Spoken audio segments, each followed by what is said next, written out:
Hey there, welcome to the monthly market update. We're going to talk about residential real estate for Tuolumne County in the month of May 2023. I'm Brad Bondrak with Remax Gold. Let's hop right into those numbers. So before we get into the monthly numbers and some subcategories, we're going to look at last week's numbers. So it's going to go Sunday to Sunday, May 28th to June 4th. So we had 28 new listings that came on the market with a median price of $483,000.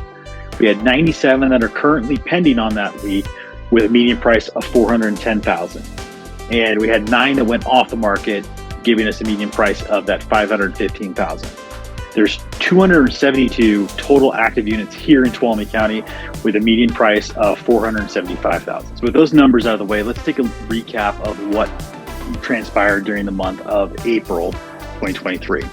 We had 89 new listings come on the market, and then everything else had kind of fallen off a cliff from the month of March. Back on markets had come down, which is actually kind of a good thing because you don't want to see a lot of homes go off the market and come back on. Price changes, 47, which was down from the previous month, which is also a good sign there. Pendings had dropped to 49. We had 9 that had canceled, 43 that had closed, down from the previous. Going into the month of May is where we see our biggest uptick, as you know, that spring season is in the air, so everybody's selling their home. We had 132 new listings hit the market in May, so quite impressive, going from 89 to 132 the next month. Our back on markets dropped a little bit to 12, which is a good sign, as we're not seeing as much inventory recycle. We had 57 that saw a price change, so that actually went up. 57 on a price change in the month when you have 132 new listings. That could have been the fatigue that we had at the beginning of the year with prices being a little bit overpriced, or the home maybe it just is lacking something. People don't see the value at a 6%, 7% interest rate to go forward with the purchase. So the seller is bringing the price down to try to push forward with that sale. We had 39 that went pending, so that's down from the 49 of the month prior.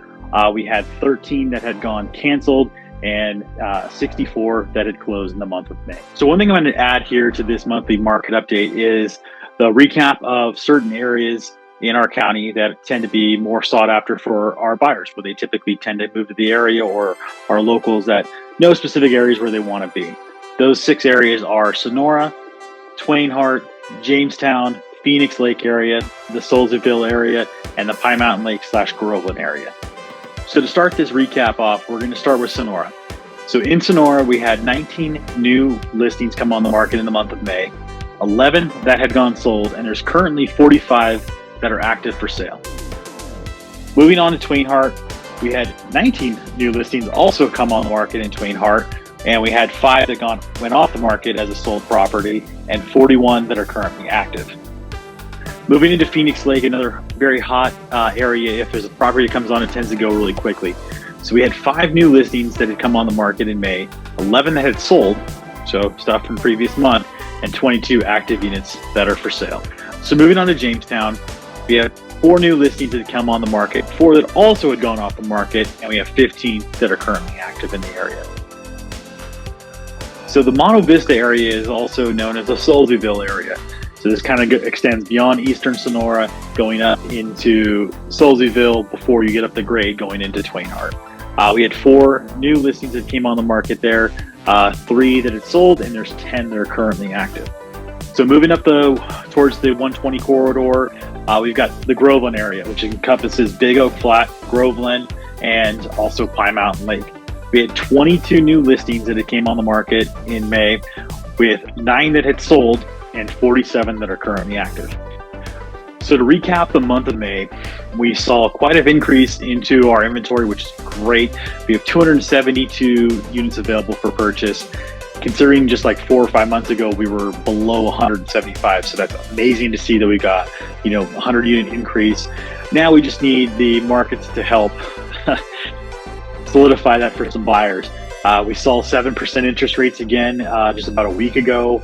Because there was an issue with the debt ceiling, and there was concerns in the markets that the U.S. was going to default on the debt ceiling, so that increased our rates again. They have come down, but we're still about 6.8 as of today for a 30-year fixed. So we'd like to see that come down, because when we get around to that 6.5, 6.4 mark, the buyers tend to come back on the market and the affordability is there. So we definitely want to see that as we have this inventory come on. I think as we move into the later part of the year, we're going to start to see the recession kind of hit, and you're going to see people pull back a little bit on their spending, and maybe not as many homes on the market, or there may be homes on the market, but we may see a little bit of a retraction there as far as the demand, just because of affordability. So in any case, if you have any questions about what this may mean for you, if you're looking to move to this area, or if you are in this area and you have questions about your home, if you're looking to sell, or if you're looking to buy, and how you can navigate that situation, don't hesitate to reach out. I'm always here to have that conversation, and look forward to hearing from you. Until next month, have a great one, and we'll talk to you then.